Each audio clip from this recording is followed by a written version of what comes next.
us to our committee, namely the passing of a great American patriot, Charles Sam Faddis. Sam was a member, I believe, from the founding of the Committee on the Present Danger of China. He was one of its most prominent members. He participated faithfully in the webinars that we do. He has contributed to, among other things, this important book that we published with his help and that of a number of other members of the committee and others, entitled China is at War with America. And it spoke of the biological warfare attack on our country precipitated by the Chinese Communist Party, unfortunately, as we all know, with the help of Dr. Anthony Fauci and a few other Americans. Sam knew a lot about biological weaponry. It was in his last duty station in the CIA, in which he had the responsibility of protecting our country against them and other weapons of mass destruction. As it happens, it appears he died wildly prematurely as a result of that biological weapons attack by the Chinese Communist Party. The knock-on effects of long COVID, apparently, were what took him down. I'd wanted to say for myself, about this time each week, Sam would participate in a taping of our television program, Securing America. It was truly one of the high points of the week. It was invariably fascinating, engaging, informative, inspiring. In fact, very good television, I think. And it's left a hole in our lineup in a very palpable way. But sadly, it's so much bigger than that, because there is a hole in the lineup of freedom fighters who understand the threats to our country. And unfortunately, they're not just from the Chinese Communist Party, and Sam was very clear about that. Indeed, there was an understanding on his part that he shared with our audience and countless others, notably in our friend Steve Bannon's program, War Room. His understanding of the various threats we face, and more importantly, his insights into what we must do about them. Truly an incredible resource, an incredible patriot. In the course of the next hour or so, you're going to hear from people who loved him, as did I, who had the privilege of knowing him, as did I, the honor of working with him, as did I. And we couldn't be more proud of the team that is assembled for the purpose of paying tribute to the truly great Charles Sam Faddis. To kick things off, we're going to hear from the chairman of the Committee on the Present Danger of China, another great American patriot, Brian Travis Kennedy. Mr. Chairman, over to you. Well, thank you, Frank. I would say at some profound level, this is a sad moment for the country. But I'd also say Sam was so much bigger than that, that he would have wanted us to be inspired by what he had done. And he would have known that the fight was still on and that we shouldn't preoccupy ourselves with sadness, but rather with the fight. And so one of the things about Sam was he was always, his sort of general excellence was infectious in a way. He was so good at what he did that he inspired, I think, everybody around him to be good. As I've said before about Sam, I first knew him from his books, and his books are just excellent. Beyond Repair, The Decline and Fall of the CIA is a masterpiece in explaining and understanding what was going wrong in the CIA. And Sam wrote that, other books, Operation Hotel California, Willful Neglect, books that even though Sam's gone, we have his books, and we'll have his books for an awfully long time. And I would encourage the audience to read the books. Read them, one, because they're great reads. A lot of people write books. Not many people write great books. Sam wrote great books. They're eminently readable, and they tell great stories, and they inform someone about what's going wrong in our country and how to get them right. So I was always impressed by him as a writer. He was an excellent writer, and I think he'd be proud to have been remembered as an excellent writer, because you could tell he focused a lot on the quality of his writing. He was the kind of guy, I would say, that, and you could tell this from the writing, that he knew what he was doing. And America, almost any civilization, is run by those kind of people who just know what they're doing. They take life seriously, they get good at things, and they apply themselves to them. In Sam's case, he applied himself to saving his country. He did that his whole life, in the military and at the Central Intelligence Agency, and then afterwards as a public intellectual and as a political activist. Without people like Sam, the world doesn't run. The country doesn't run. I was always impressed when I met Sam that the first thing I thought was, it's because of men like Sam that this country works. And thank God we have them.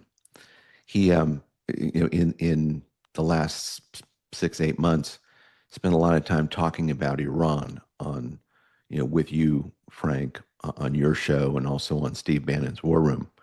And he was not for the war in Iran.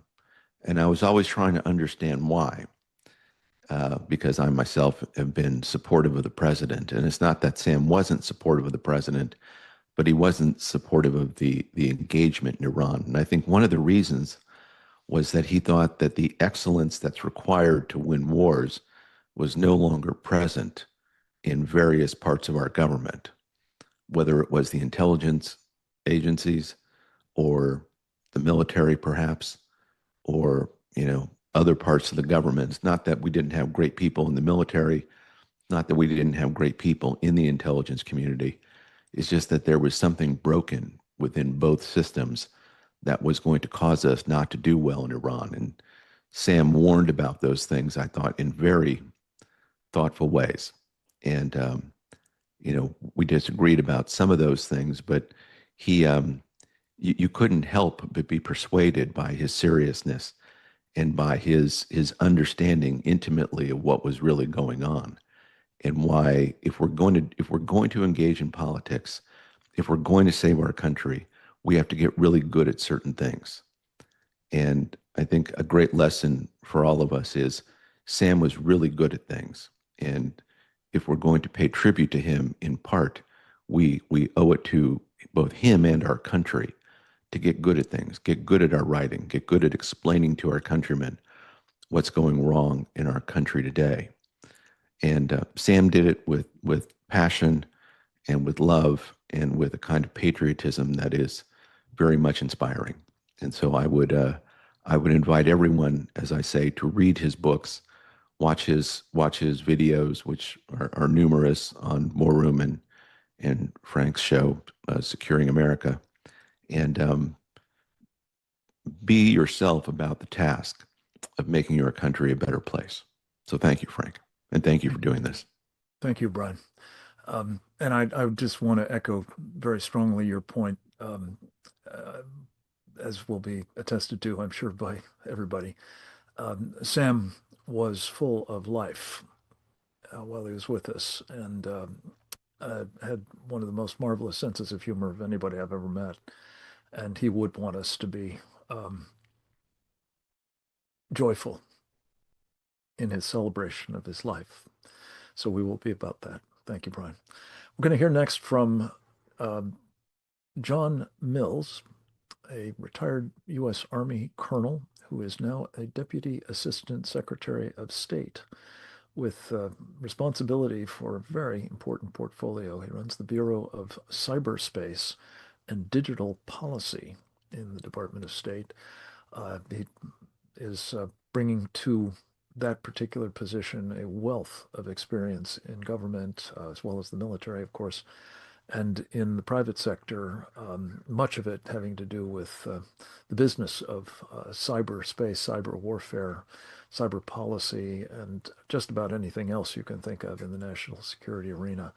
Shenyun Creations, the streaming platform from Shenyun, featuring world-class dance, past programs, and all original music.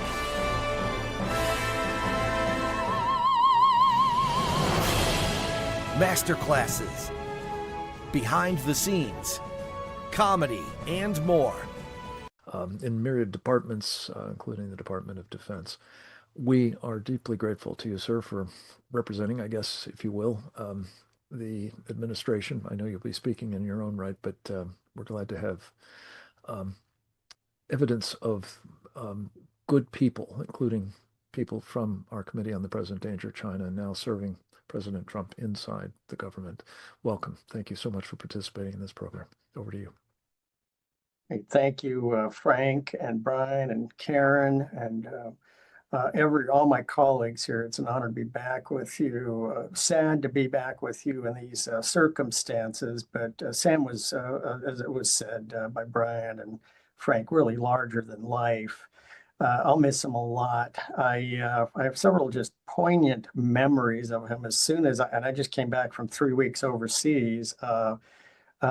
Literally within hours saw this alert, and it just shocked me that Sam had passed. And I've been out of the country for several weeks. But I remember in the election chaos, malfeasance, election steal after 2020, I remember myself, my wife, and my daughter meeting Sam and his daughter in Philadelphia as we went to be part of the contingent rallying for election integrity and transparency and accountability on the circumstances of election 2020. And as we're seeing, it's Tulsi Gabbard at the DNI before departure, and we've seen over and over again, everything that we were worried and concerned about is being revealed.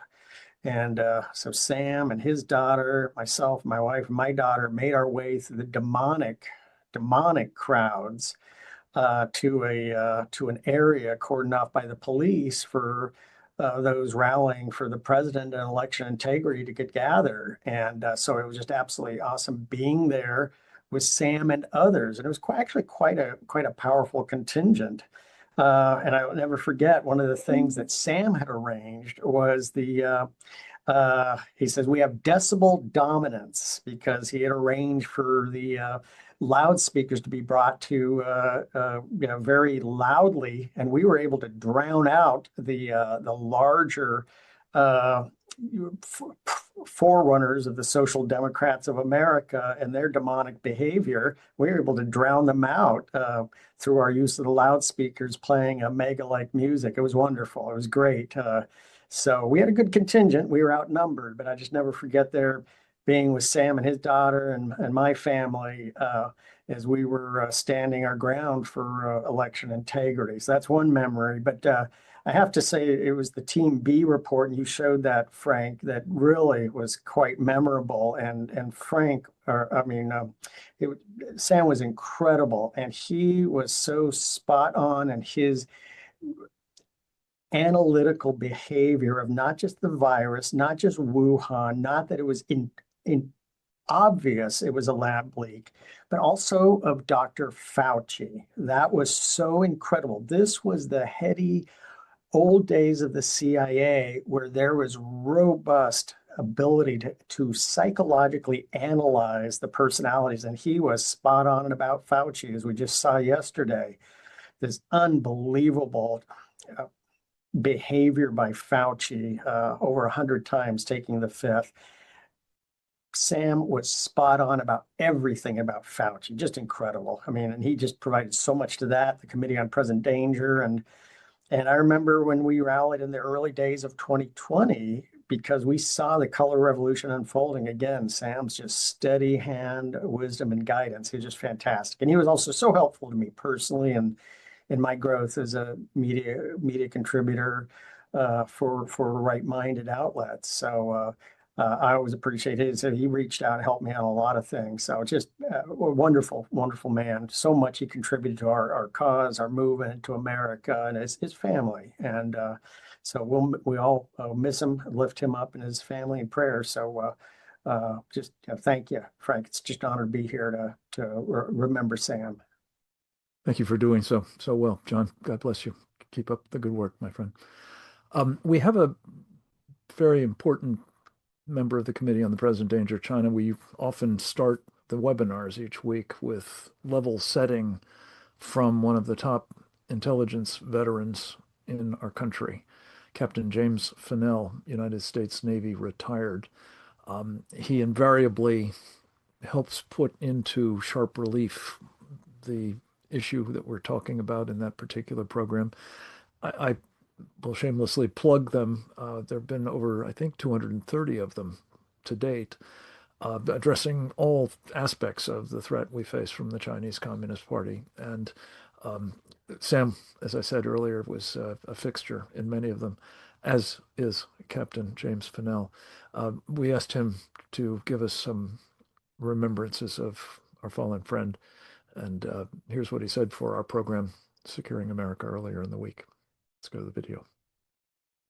It's a really obviously sad time for us that remain learning about Sam's passing this weekend. Way too young for somebody like him to go. I've known him for about 6 years. He was a member of the Red Star Risen list in your show and the War Room. And Sam demonstrated to me that somebody that extreme amount of what I call an American common sense. He understood the origins of our nation. He understood our history. And he also, because of his experience with the CIA in the Middle East, understood human nature, unlike any kind of other person I've met. And he had a very, very practical American way of explaining what our adversaries were up to. And he was most known for, obviously, the Middle East and those areas where he had served. But he certainly understood the Chinese Communist Party extremely well. And he was very conversant in what they were doing. He and I shared, communications, and he was always the first guy to jump on recognizing an issue. I recall the effort of the information about this biolab in Central California that was near one of our naval air stations, Lemoore, NAS Lemoore. And he understood that when many others didn't, the risk and the implication it could mean for the U.S. Pacific Fleet. So I will miss Sam incredibly. This is the third compatriot that we've lost on my Red Star Risen list in the last year.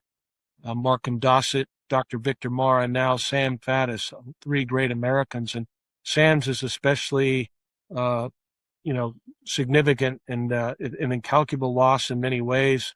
But I know that he's in a better place today, and I know he's in heaven. And we're just very fortunate that we got to know him over these years, and we wish him and his family all the best.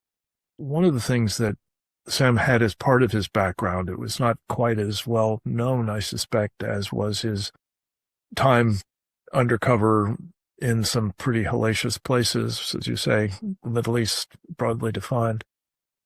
But in his last duty station, Jim, as you know, I'm sure, he worked as the guy who had the portfolio at the headquarters of the Central Intelligence Agency for weapons of mass destruction terrorism. And his specific job was trying to make sure that that didn't get, inflicted upon us inside this country.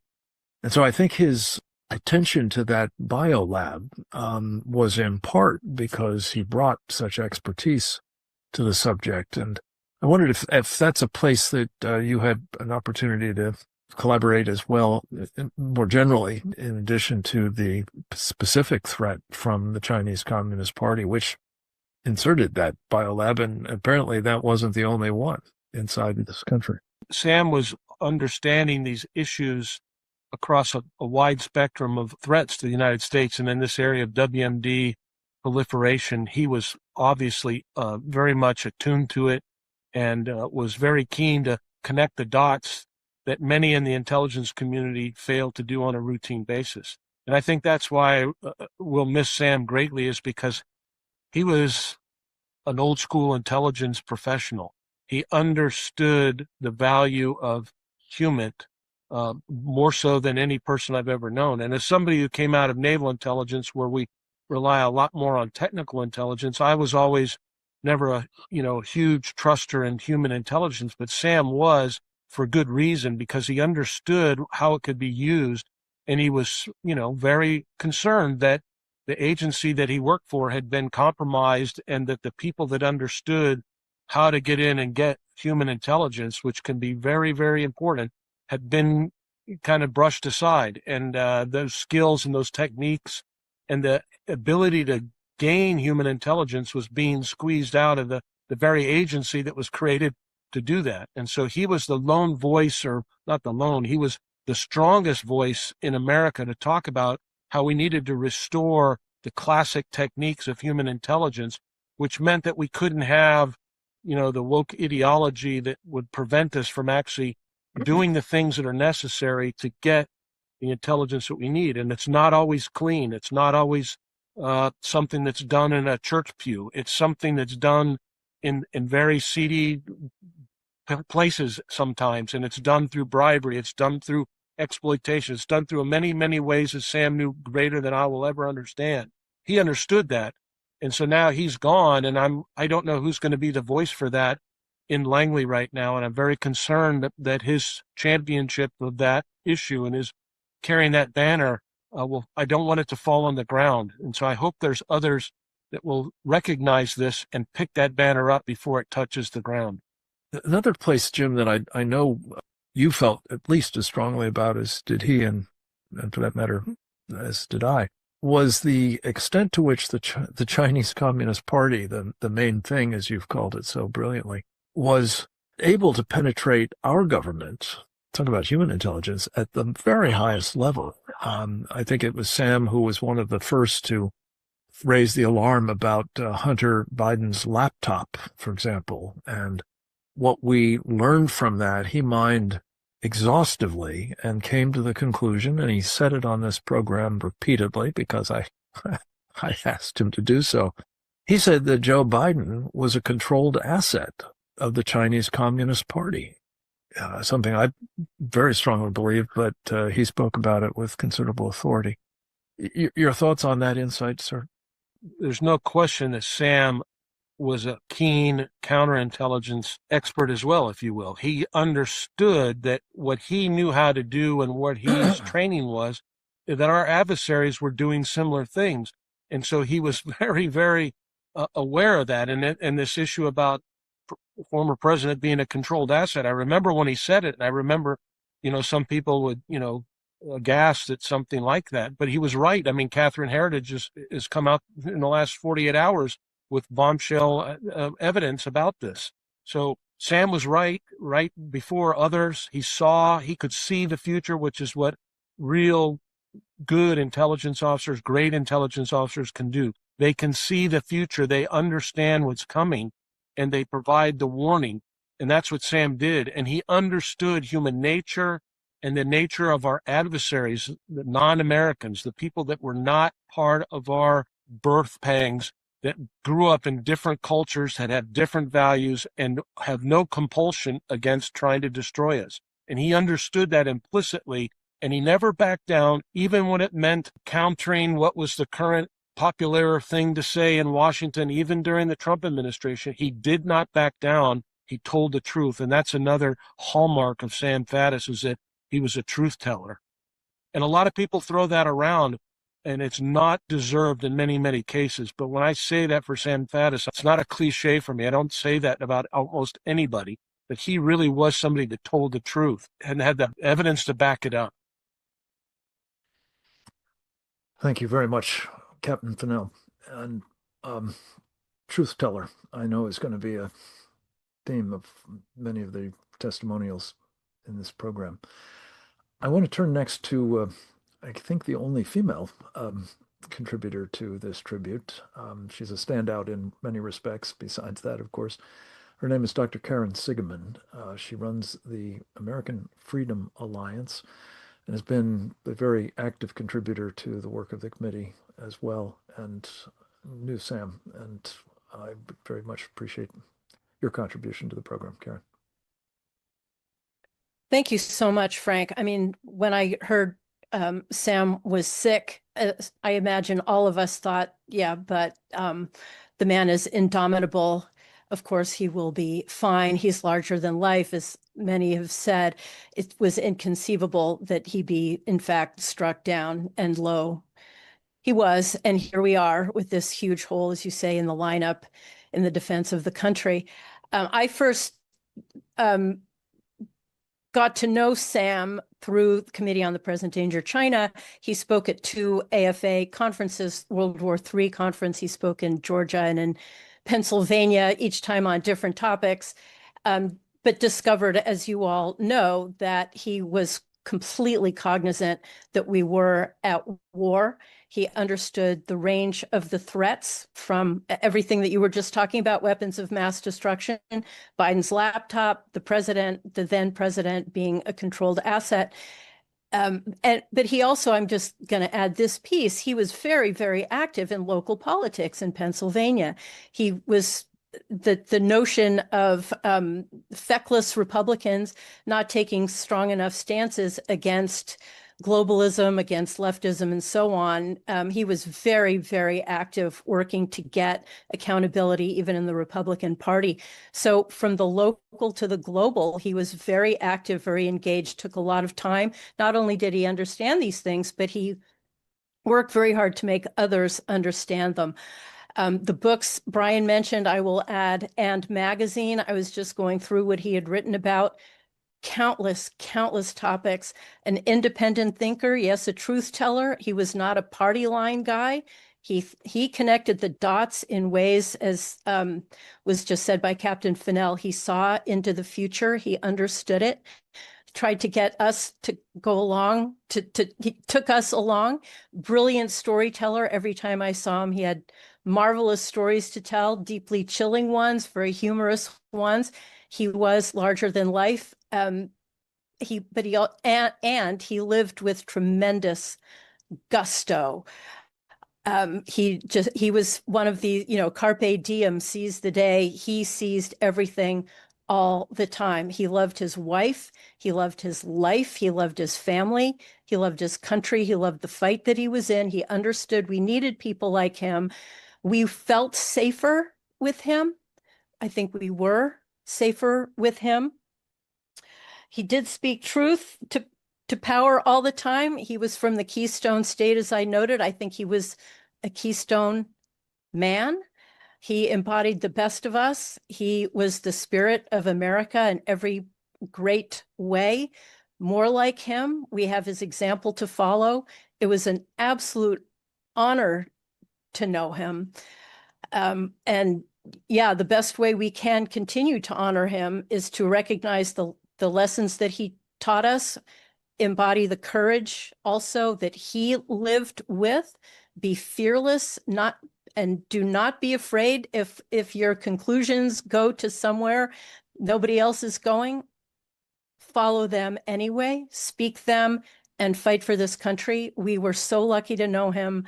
I feel singularly honored to be part of his orbit, this orbit, watching him on War Room, watching him on Frank's show, having had him speak at our organization.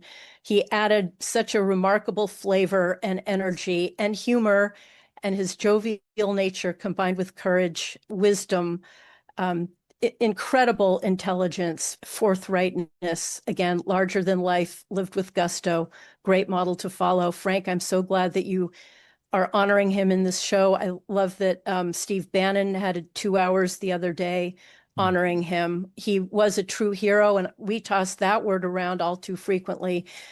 In this case, it's absolutely true. Sam was an absolute hero, and it was great to me among all of you and him who fought for this country. Thank you.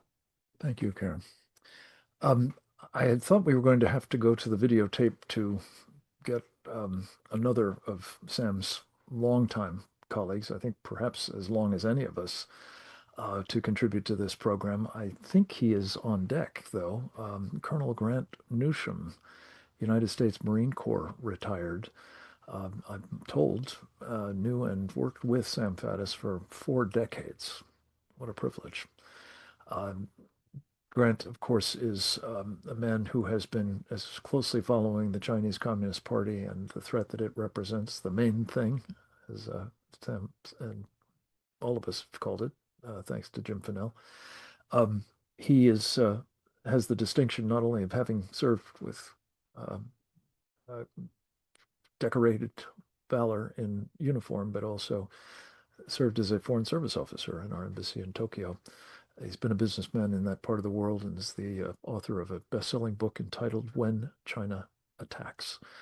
Colonel, if you are indeed here in the flesh, we'll go to you that way rather than by video. Welcome.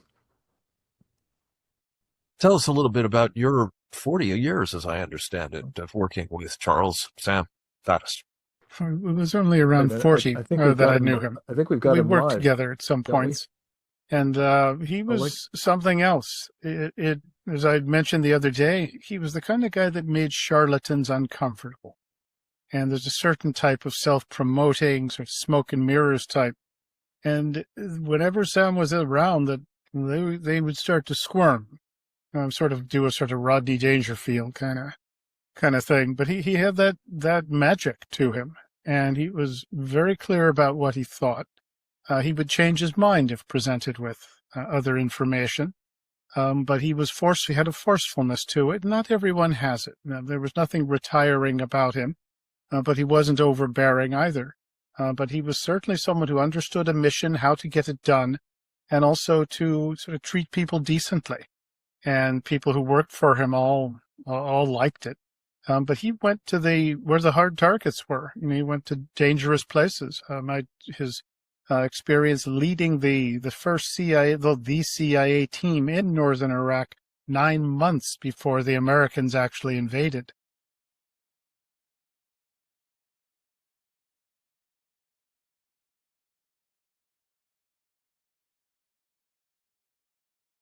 You're on mute, Frank. Frank, you're muted.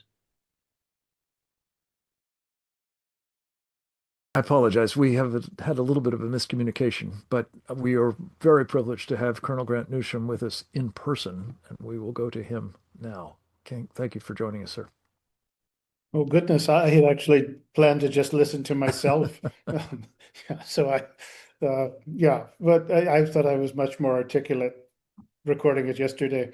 But, I'll just speak briefly. Sam's departure has left a void that I don't quite know how we're going to fill it. Maybe somehow divine providence will. But most of us, if we disappeared, in a couple of weeks, we'd be remembered, but someone would step in. But Sam just left that kind of a gap. And I would recommend people go back and look at And magazine. It's been going for a long time, and look at what Sam wrote in that, and you will see how prescient it was, and what sort of the thinking that he was doing, and think also if we had been listened to, if he had been listened to. It's one of those things, but I had heard that he was actually in line to be the deputy director of operations at the CIA in the second Trump administration. And if there was ever a chance to clean up that miserable organization, it was him. He knew how to do it, and he would have, to have been like turning the lights on and the cockroaches would have scurried away. He was just he was very clear about the problems. He wrote about these. Recommend reading his books and see what, he described the problems years ago at this place. And why he didn't get hired, I don't know. I suspect that backstabbing is as much a moral imperative in any new administration when they scramble for jobs, just as much as it is at the CIA on a normal day. but it is an organization that he worked for a long time, did excellent work, and its importance cannot be overstated. But it's really has become a fairly corrupt organization which doesn't produce, and he would have been the guy to fix it. So that's a disappointment with it. But he was, somebody say he had all sorts of nerve, and would go into dangerous places, and just didn't seem to bother him, and he would produce.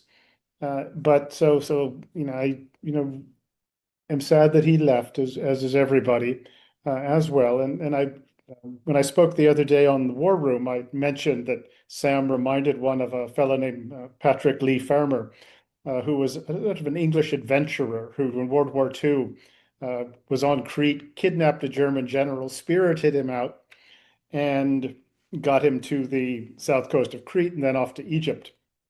And Sam reminded me of him, or maybe Lee Farmer reminded people of Sam. But he had that, and Lee Farmer was actually a very accomplished writer, an adventurer, and you'd see the similarities between the two. And Sam, I was even talking about retracing Lee Farmer's route with the Hunnish general, and getting him out of Crete. He was going to retrace it, and I offered to tag along with him, but that's not likely to come to pass. But he also, of the last couple of years, when I talked to him, he would sometimes mention that he was just going to head down to the Greek coast and hang out there with Gina and do the Zorba, the Greek sort of dancing, but taking it easy. And I wish that he had the opportunity, but at the same time, in a selfish way, one wanted him to stay in the fight, because we really needed it. And what was really so amazing is that, after all, using up so many of his 9 lives on behalf of the U.S. government, he got involved in local politics up in Pennsylvania. And that is hard, nonstop work. You're dealing with probably just as many creeps as you do when you're going after weapons of mass destruction, again, in the Islamic world. But he did it and was in that game, and he had a way of just explaining the problems, what to do about it, that resonated with what you would call regular people in flyover country, which is where he was ultimately from. He was from Greene County down in southwest Pennsylvania, which is not quite as sophisticated as Fayette County next door, where my mother's family is from. I'm joking, but he was from that. He knew where he was from, and he used to tell a story, and he wrote about it a long time ago, about a red bandana that his father, a naval officer, would sort of keep in his pocket, and it had some connection to where they were from. And Sam would actually, remember that red bandana. He probably carried it for as much as I know, but he remembered really the country, the nation, the people he was actually fighting for. So his contributions really cannot be overstated. It's you sometimes wonder about how guys like Daniel Boone went over the mountains and sort of opened up America. It was guys like him. You rarely have a chance to meet somebody and you understand sort of that courage and toughness and good humor that comes with it all. So one hardly knows what to say, but we're fortunate to have known him, and like everyone on here, I'm fortunate to be able to say it. Like everyone, that he was a friend of mine, but he was a real American. And they don't come along like that very often. So I'm very grateful for the opportunity to say a few words on it. And I do recommend getting his books and reading them. And the story about his leading that team into Iraq, or the northern Iraq, 9 months before the invasion, is one that it will be a classic. And I think it'll be read for a long, long time. And it will help you understand Sam, the CIA, and actually what happened in Iraq. So, once again, thank you very much. I was probably a little more articulate yesterday, but, hopefully this will do. So thanks very much. It more than does. Thank you, Colonel. Terrific. We have with us one of the people that I think Sam admired as much as the rest of us do, not least because, like him, Cleo Pascal is absolutely tenacious and able to persevere through considerable adversity in matters in which she specializes, which is primarily the islands of the Pacific and their strategic importance to our country. I know she valued her interactions with Sam, and I'm anxious to hear about them. She is a senior non-resident fellow with the Foundation for Defense of Democracies, and I'm very pleased that she was able to be with us. Cleo, over to you. Thank you. I don't really feel worthy to be part of this. I was one of the many people who have met Sam, but knew him kind of more through his writing and his example. I think like many, you wanted him to approve of what you were doing. If he looked you in the eyes and said you were okay or encouraged you, then you knew you were on the right track. And I think there are a lot of us out there who he encouraged and said, keep going. And as somebody on another show often says, it's going to be next man up or next woman up. But there's, I don't know how many men and women you're going to need to replace Sam. Even if you could. His breadth of the areas that he touched and the topics that he knew were so vast that you'd always want to double check your information with him. You'd hear something and you go, does that make sense or not? And you'd want to know what Sam had to say about it. And then that would kind of be a compass point from which you could orient your own decisions. The only other thing I would say is that his essential truth-telling and the courage with which he said the things that needed to be said is one of the things that he transmitted. And we're celebrating his life, but I'd also just like to point out that he seems to have been, they're talking about that he's passed through long COVID. I don't think that's the right terminology. I think to honor him, we have to be accurate that he was the victim of a Chinese bioweapon that was developed in conjunction with, it seems from at least the Fauci testimony or non-testimony, the complicity of the United States government. And so, he was a victim of the things that he fought his whole life, enemies, foreign and domestic. And hopefully one day there will be a memorial wall to the victims of the Wuhan virus attack. And Sam's name is going to be on that wall. And we need to be very clear about that, to honor him and to avenge him to carry this fight forward in his name. This is not, there are way too many people died, were murdered, and I'd like to honor him by using correct terminology in pursuit of the truth, so that we know what we're fighting and why we're fighting it in the way that Sam was so clear about his entire adult life. So thank you for giving me the chance to commemorate him and through the committee to get to know him. It was one of the most important meetings of my life, and he will be missed. Thank you. Cleo, thank you as always for bringing a considerable bit of truth-telling yourself to the program. We're going to go now to another very accomplished colonel. His name is Rob Maness. He retired from the United States Air Force after several important command posts in a distinguished flying career, including commanding a bomber squadron and Kirkland Air Force Base. He's the host of the Rob Maness Show and a very important contributor to the work at the committee, as well as, well, the public policy debate about national security. And we're delighted to have him with us for a tribute to Sam Faddis, sir. Over to you.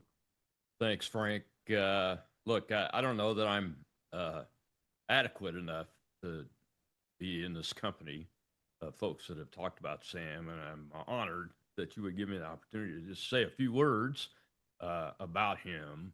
I met him actually before we got onto the Committee on Present Danger China. From time to time, since I ran for office in the U.S. Senate in 2014, people will send candidates to me that are from the national security space, and Sam was a congressional candidate that was given my contact, and he called me.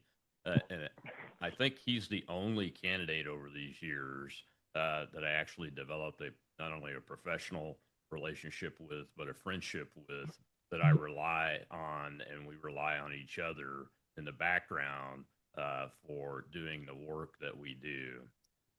And I would just add to what Cleo said about Sam's status and say, I think he's been one of the Americans that's been killed in action in the declared war of China against the United States of America. Just to put a little finer point from my perspective on that. And he was an American that, I've studied a lot of Americans from the 1770s and researching one of my family members. And Sam reminds me of the Americans like Daniel Boone, as Grant's talked about, or David Crockett, who is from an area of the country where I'm from, of that. And he's among a very, very few Americans that I've ever met that give me that feeling that they could stand in the breach, whether musket balls were flying, artillery shells were flying, or bombs dropping from aircraft, and he would be there when the rest of us were ducking and trying to stay out of the way, and he would be standing there facing down the enemy. That's the kind of man he was. And again, I came to rely upon him as a friend, and I still am somewhat shocked that we lost him so young. But I would just want to say that he is present with us today, and will continue that. And here's why. Look, when I heard the stories about the current NDAA that's going through the process, and I saw stories about people being concerned about a couple of sections of it that had to do with the country of Israel, the person I reached out to was Sam Faddis.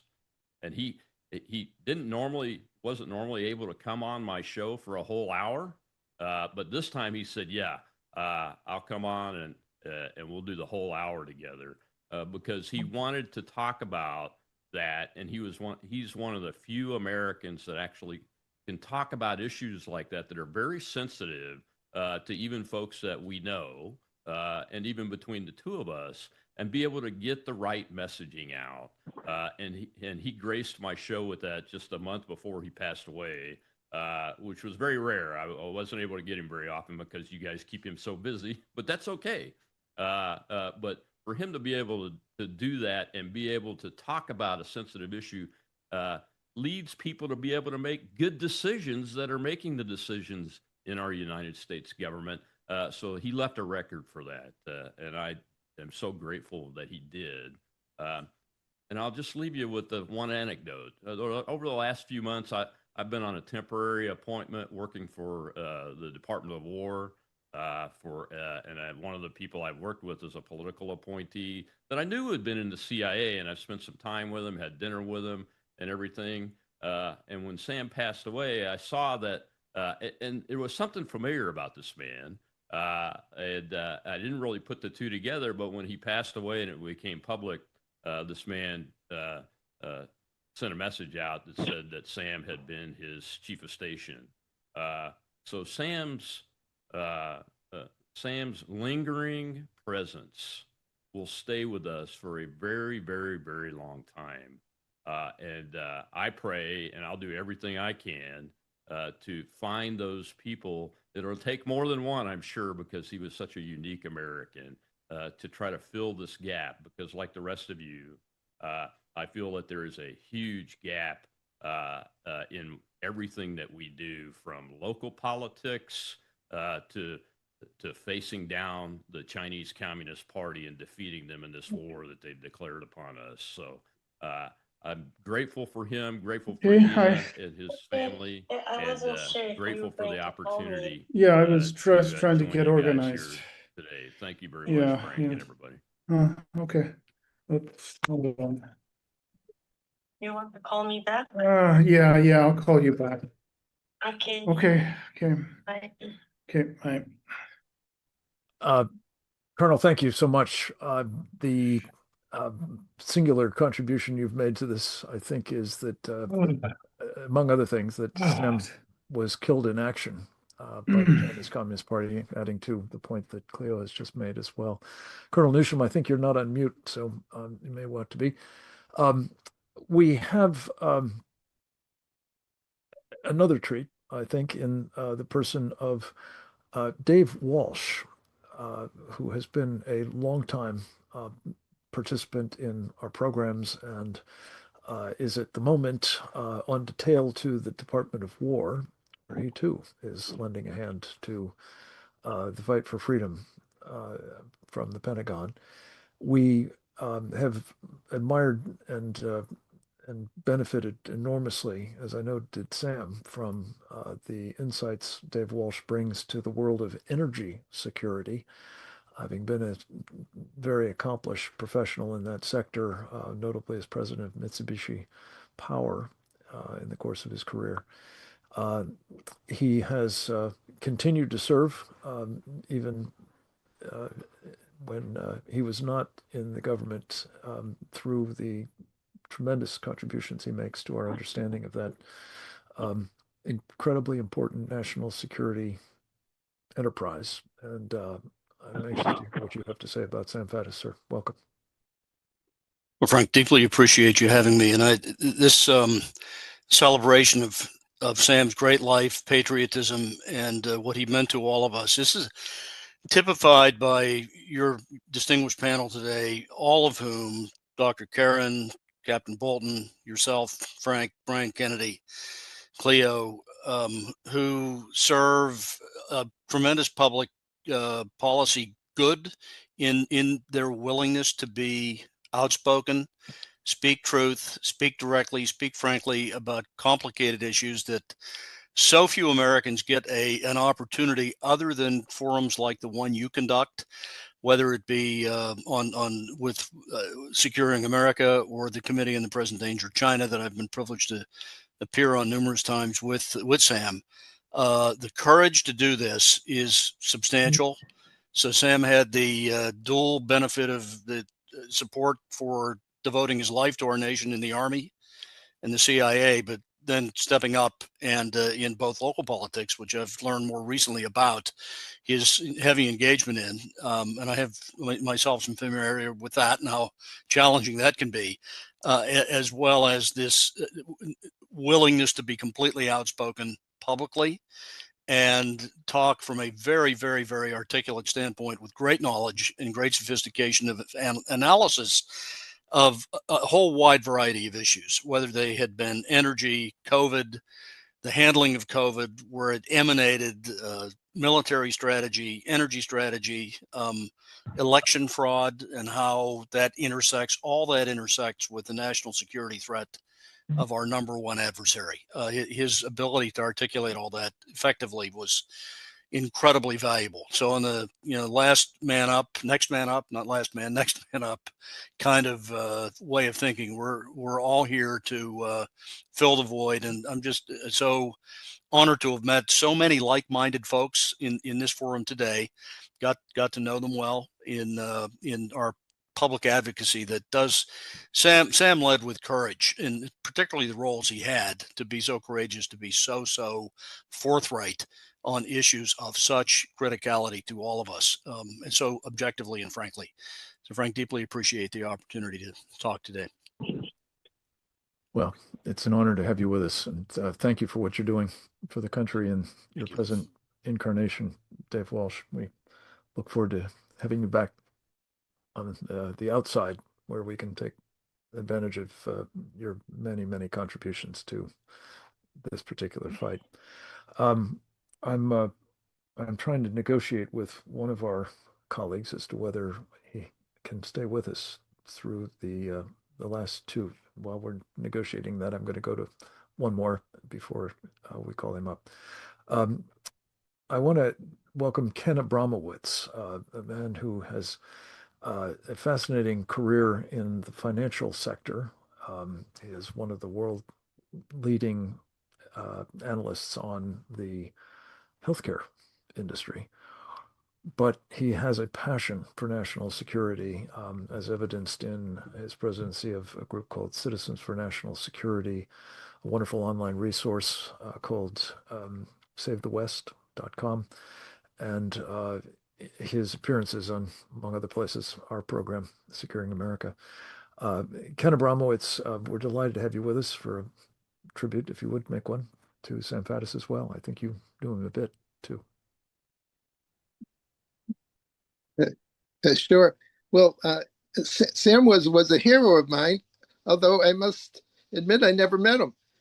He was a hero of mine because when I was talking with you, Frank, a few months ago about getting a speaker from my Citizens for National Security group, he said, "Oh, you got to go for Sam Faddis. Got to go. That's who you have to go for." So, thanks to the contact information you gave me, I called them up. I tracked them down in Pennsylvania, and told them. He says, "Oh well, let me think. You know, that's a whole bunch of months away. Let me see if I can fit it in." And he called me back. He says, "Yes, I'm on." And I was so honored that he was going to make the trip from Pennsylvania down to Palm Beach, and then obviously I was as distraught as everybody when I heard the news.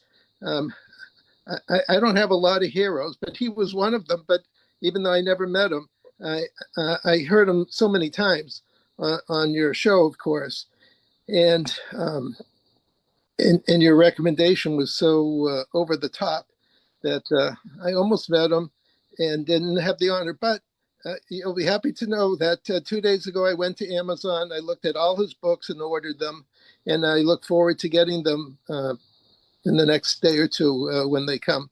So thank you for having me on the show to honor our mutual. Well, thank you. I knew you would lined him up, but I wasn't sure whether it had happened or not. So I'm sorry you missed the opportunity to have that firsthand encounter, but your appreciation of him is absolutely right on. The man who actually inspired this program is our penultimate presenter. His name is Captain Jay Bolton. I don't know of anybody who follows more closely the work of the Committee on the Present Danger China, as well as participates frequently in what we do.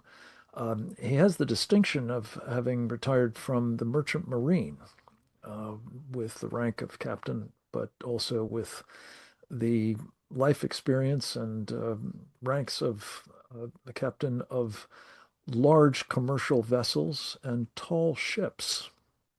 He's been involved in celebrating the work of the maritime Merchant Marine with a museum, as well as being one of its most, I think, important spokespersons at a time when we don't have nearly what we need in that space, and what we have is not being augmented as it needs to be, I'm afraid. Jay Bolton, we're delighted to have you with us. Please bring your thoughts to bear on all of this as well, if you would. Thank you, sir. I never met Sam Faddis, only through Present Danger China.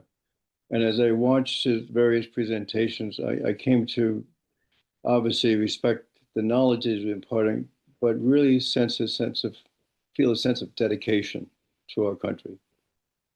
And that is kind of was a reminder to me that our duty now is to preserve his legacy by doing whatever we can in whatever space we occupy to continue to serve our country. And for that reason, I say God bless his soul. Amen. Thank you, Captain. Our final presenter, who's joining us by phone, is the man who probably has done as much as anybody, well, not probably, who has done as much as anybody to both celebrate and recognize and amplify the work of Sam Faddis. That would be our friend and co-founder of the Committee on the Present Danger China, Stephen K. Bannon. He needs no introduction, certainly, to this audience.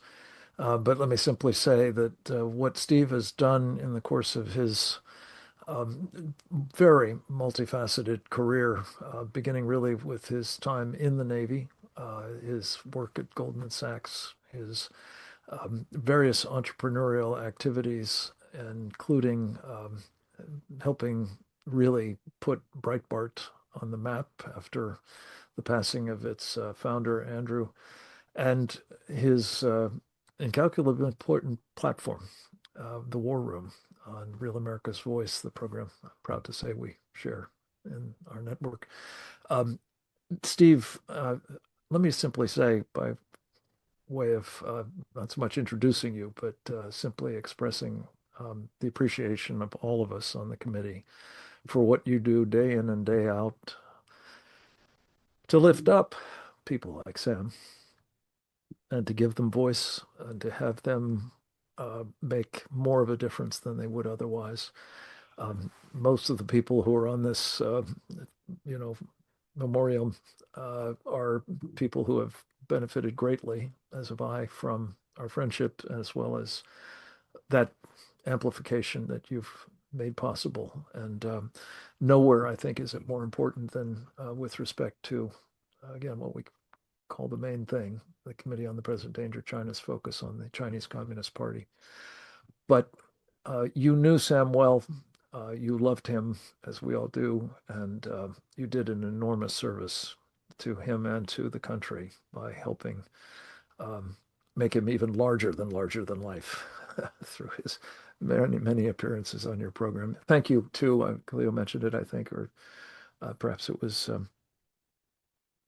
Karen, the wonderful testimonial you did for 2 hours earlier this week for Sam. So you're the perfect guy to close us out. Over to you, sir.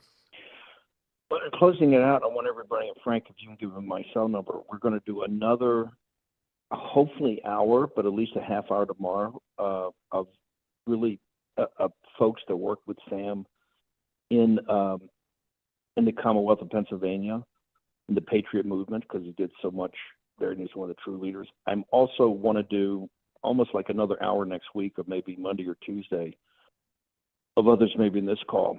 And it's not simply to honor the memory of Sam. I thought about this a lot. Sam inspired Natalie G. Winters a lot. She was very moved by, he was very upset about his passing. And I spent some time with Natalie, and, just the complete package of Sam, kind of the James Bond character, the heroism, the courage, the intelligence, everything on Committee on the Present Danger China, inspired her to more and more become, I think, the top investigative reporter on Chinese topics, CCP topics. And I think to honor Sam the most is we have to use this as a teaching moment about the life of Sam and what Sam meant. And I think we can do that in a couple areas. Number one, it shouldn't be lost on you that the Chinese Communist Party, besides being totally and completely evil, is also very smart. I mean, they took out Sam Faddis. Think about that for a second. They took out Sam Faddis. They took out one of the major, bulwarks we have in this republic against the spread of their evil. I think we need to use Sam's death to go back and make sure everybody knows it was a bioweapon. It was a bioweapon made for a reason, like this horrible state visit they have planned for September. And if we can work together to make sure it's canceled, I think that'd be a huge victory in the memory of Sam. Use Sam's death by this bioweapon as a driving force of that. Number two is doubling down on what Sam fought for so much, which was the stealing of the big steel in the Commonwealth of Pennsylvania, not just to save America after the national security emergency. His second line of work. The third was Sam's work on taking down the deep state.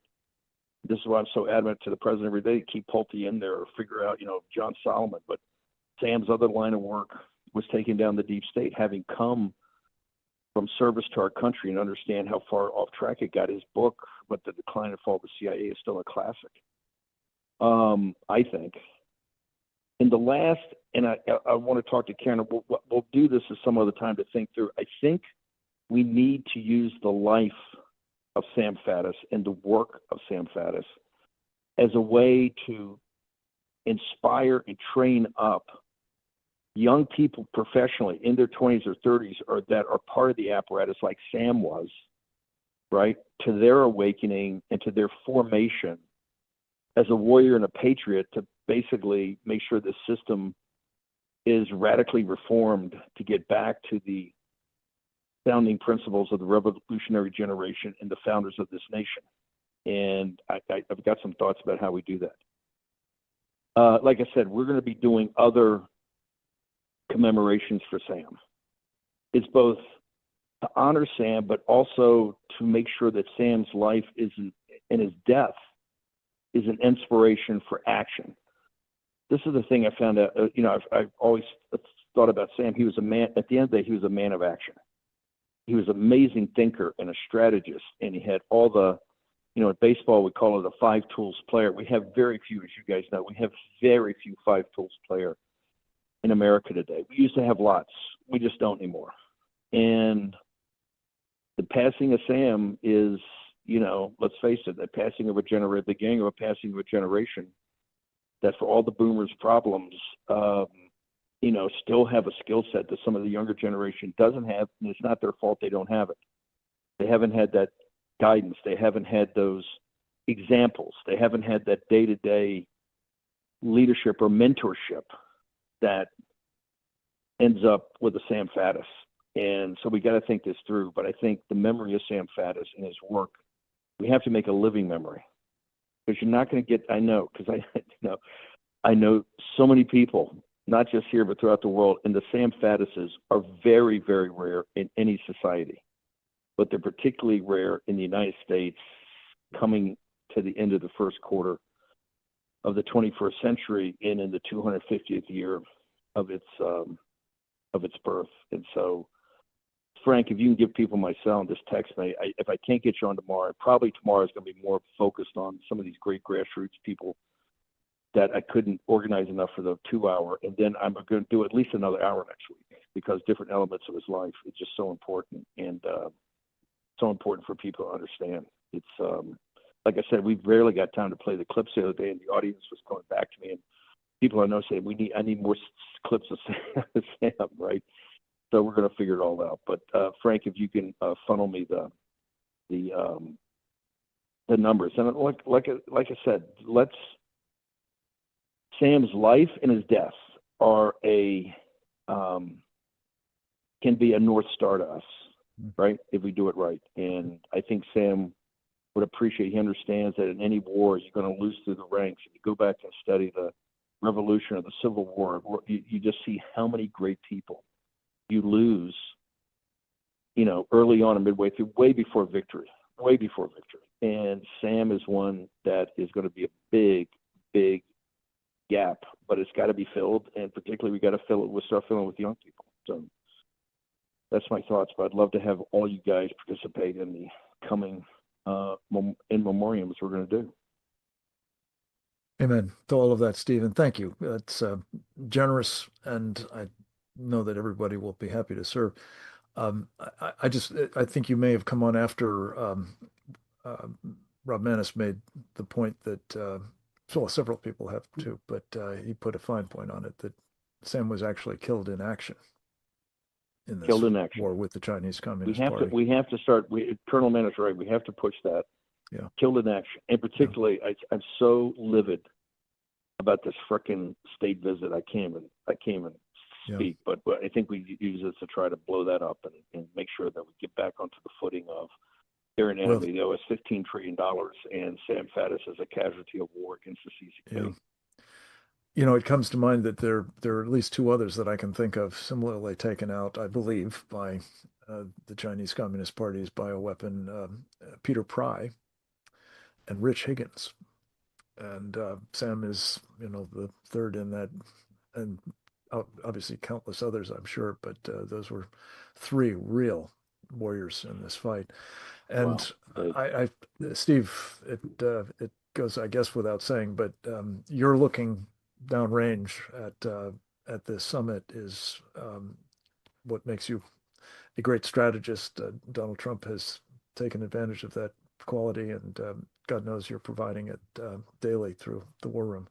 And I'm so grateful you were able to make this particular tribute to Sam, and the idea that this is in fact just part of a living legacy for our friend who is with us, as has been observed, who is with us even now and encouraging us on. I know we're all keeping in our prayers his family, as well as, of course, this project of helping the country in his absence. Charlie Kirk, is another guy that was not taken out by a bioweapon, but, was taken from us.